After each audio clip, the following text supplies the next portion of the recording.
Good morning and welcome to this interview on behalf of Corporate Review. My name is Graham Bright. I'm Head of Compliance and Operations at EuroExim Bank, an exciting new organisation responsible for facilitating global trade. We started as a small payments institution in 2015, but soon realised that competing in the very, very competitive space of payments processing, even online systems, was not going to provide us with a sustainable long-term business model. What we did have though is people who were involved in looking at international trade, how we could facilitate the movement and issuance of financial instruments to ensure that goods could travel cross-border in a most unhindered way, making sure that all the terms, conditions could be complied with, especially helping small companies in their efforts to export and import globally. Our objectives really are providing those financial instruments, the letters of credit, standby letters of credit, performance bonds and guarantees, to make sure that every trade in its particular jurisdiction, through its path and through the journey and through the ecosystem of trade, is handled correctly. And we've become very adept at doing that, and we're also growing our sales teams to ensure we can offer these cost competitive, efficient services globally.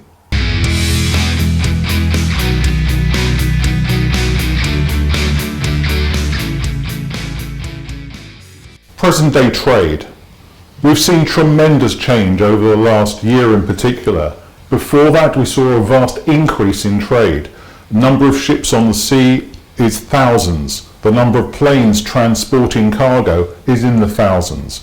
What's happened unfortunately over the last year is that we've seen ships displaced, planes with their services reduced, which means that the cost of moving particular goods and services has increased worldwide. That also means that banks who are providing finance for a number of smaller institutions are being very selective on the way they're doing their business. So from a present day trade point of view, we are being approached by smaller companies who are really being disadvantaged by the de-risking taking place by larger institutions, not providing that liquidity. And here we are able to offer services with appropriate collateral in the right circumstances for small SMEs and corporates to ensure they can be efficient in global markets as well. So as we change and we move through this situation, complete companies have changed their product range as well. Where we perhaps saw luxury goods moving, we now see PPE moving. A large amount of gloves, gowns, masks, etc., which are now being produced in countries we didn't think would be a prime source in the past. There are new supply chains being put in place. There's new demand for this to be put in place for health services worldwide. So whilst the supply chain is changing, we're seeing new entrants into that market, new products into that market, and a huge amount of new financing required to make that product move and be paid for efficiently. All in all, COVID has completely changed some of our markets. We're also seeing people's attention turning to Africa as a source of goods, a new supply chain. We're looking to see where ships are actually located. Can we ensure that goods and services again are going to travel cross-border? Are there going to be the opportunities for countries which are landlocked to move their goods without sanction? And how are taxes and local jurisdictions going to handle this? Well, these are all areas of business where we are able to assist those small clients who may not be familiar with the very complex processes which are often put in place to handle international trade.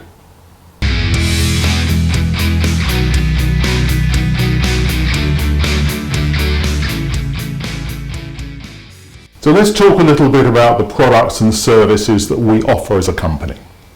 Well, first of all, the flagship product we probably are best known for is the letter of credit. And this would accompany most transactions from a buyer and seller internationally. Also, we handle the standby letters of credit. What happens if something goes wrong and no payment is made from an applicant in that particular instance? So the two particular products, letter of credit and standby, are very similar in their conception and a very simple process to make that happen. The first thing we need is a pro forma invoice or a sales invoice. We will then analyse that and create a first draft for the client, for the applicant.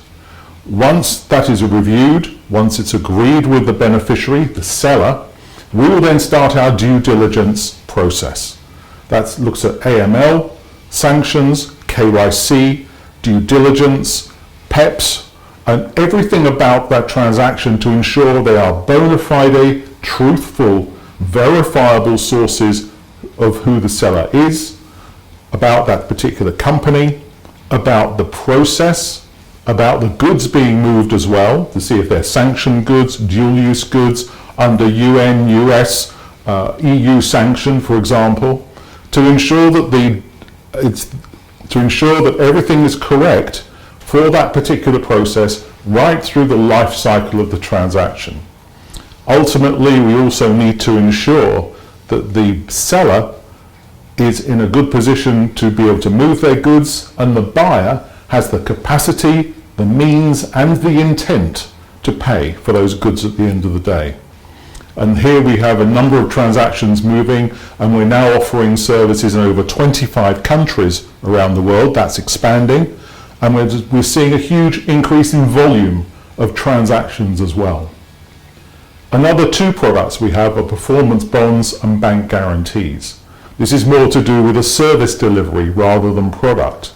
So can a particular buyer of services guarantee they will deliver that service, and on the basis of that be paid for that service? So there are contractual issues around all that, and again our experts look at that particular situation on a case-by-case basis and provide a very important document and the ability of people to provide those international services, especially around infrastructure products or projects like building a port, an airport, roads, water, etc.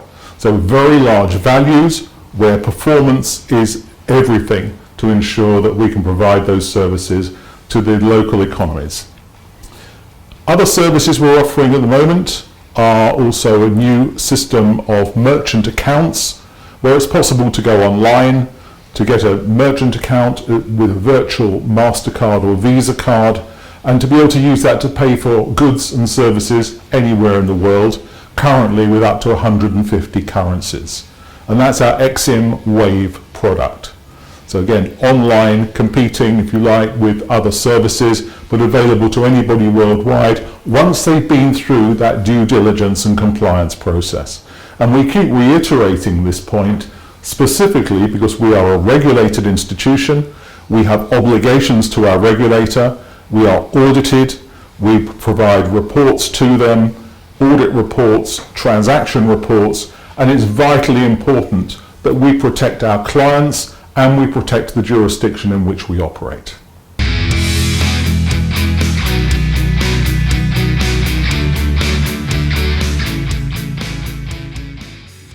Trade finance, as we know, offers us the opportunity to provide the money to pay for goods and services moving internationally. However, there are still major issues and hindrances which are very, very common in markets which are not used to moving goods in the same way as commercial, first world, developed markets. As people look for other sources of goods, perhaps looking at Africa, the subcontinent, what we're very interested in is finding a way for small companies to be competitive. Unfortunately, many find the whole process very complex. They find a problem with local banks who are dealing with domestic situations rather than international situations. They're dealing with amounts of money which are not typically available in that economy. So liquidity is a major issue for a number of the importers in those particular countries. How can they get hold of the funds? And if they get hold of the funds, an additional problem is that most trade takes place in dollars. Access to dollars in those markets is particularly difficult, it's expensive, and can be one of the stopping factors to companies wishing to do international trade. Other hindrances we find are perception. perception that dealing with a country in some of our jurisdictions is extremely risky, where there's corruption, where there's a problem with the infrastructure, where trust is at a very low level, where there's no provenance or history of doing trade before. So it's very difficult for new entrants to come into the market and be firstly trusted, have the right money supply for them, the intent and the means to pay at the end of the transaction. So sometimes we find that our smaller clients are really pushed away from the market, even though they have the right product, the right service, the right price. So we're always looking to find ways to look at appropriate collateral for them. How can we make their business flow easier? How can we ensure that we provide them with the right means, the right information, the right knowledge to give them the opportunity to, again, trade internationally? So there are huge hindrances in the market, and it's well known that one of the main ones is complexity of instruments. So we take time with our trade finance consultants to explain fully every ramification, every detail about the fields of information required and the obligations for that client to be able to move forward as well.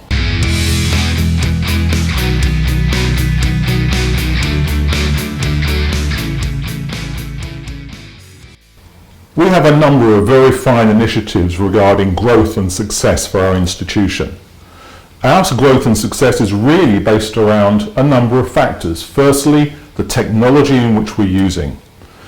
A lot of you will have heard already about blockchain and artificial intelligence. We see these as technology enablers. You can't go to a shop and ask for blockchain. You can't go and ask for artificial intelligence.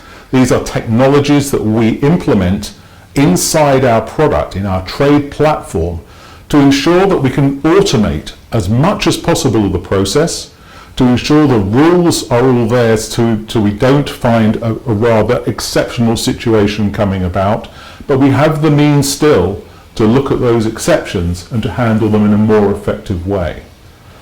Blockchain enables us, again, to have transferable, immutable, shareable, digitized documents. And again, blockchain, we hear it's going to be much more used throughout the trade initiative, but also for particularly the sharing of documents as far as identity is concerned at the moment, and perhaps around the whole area of compliance to begin with. We don't see in the short term a use of blockchain right the way through the transaction process because of the complexity of the ecosystem. Now, if we recall that we need a buyer, a seller, a bank, a shipper, an insurer, a freight forwarder, and various other parties involved in the whole transaction, we believe whilst it will take some time before all of them are enabled to use that technology, it will come. So we have future-readied our products to be able to take the formats, the standards, and the communication methods to ensure we're ready for any time that blockchain is required in a particular transaction. And the same is true with artificial intelligence. Will it get rid of people because everything's going to be automated? We don't see that. What we do see is automation of process to allow our people to become more efficient in resolving the unusual issues, the exceptions which come about from that. So again, one of the principal points we're trying to put forward here is readiness internally, readiness of our application, ability to move the right type of documents at the right time using the correct technology to suit it.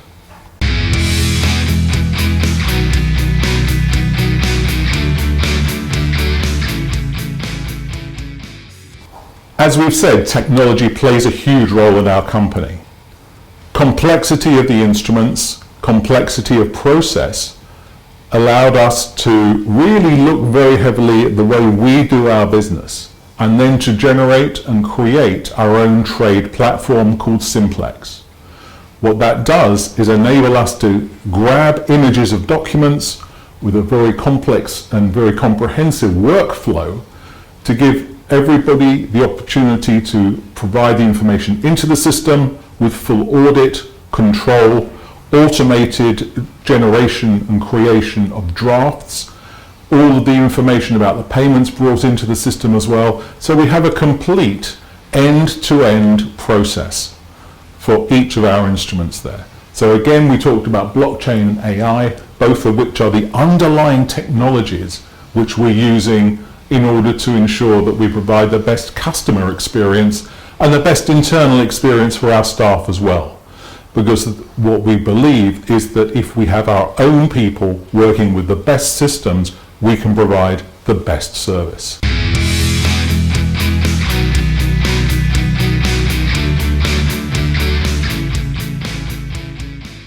The market is changing. Every organisation today needs to be flexible and agile in order to provide the services required. In a similar vein, we're always looking to see how we can work with companies, the right instruments for that. And again, we're expanding our instrument range, for example, handling back-to-back instruments, other types of letters of credit, front-to-back, etc., proof of funds messages as well. So whilst the market is changing, we are flexible and moving with that market and providing those products in a similar fashion.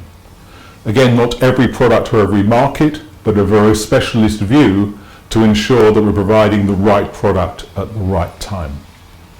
So technology and the implementation of new instruments and services, we're always looking to see how markets are changing.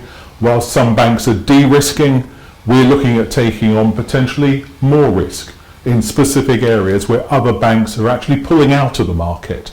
And we're finding very healthy opportunities in those markets, not only for us, but with mutual benefit, seeing how we can provide those services to smaller corporates who weren't perhaps in a position to export or import in the past. So we have a very, very unique service and always looking for new opportunities.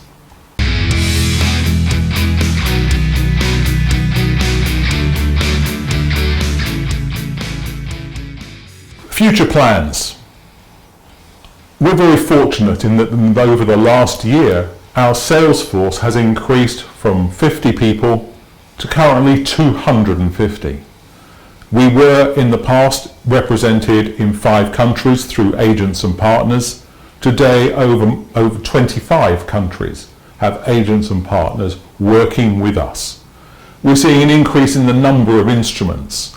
We're seeing a huge increase in interest in our organisation, again, as larger banks pull out of markets, as larger banks put barriers to entry for smaller players, and we're able to look very carefully and to provide services specifically in that range of business.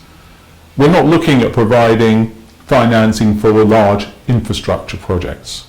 We're looking at what is going to drive economic growth in the future, and that is through the use of products and services driven by smaller SMEs and corporates.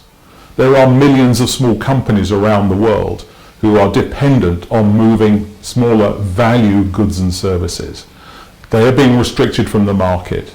That is exactly the area where we can provide that assistance, that guarantee, that efficiency to that particular market.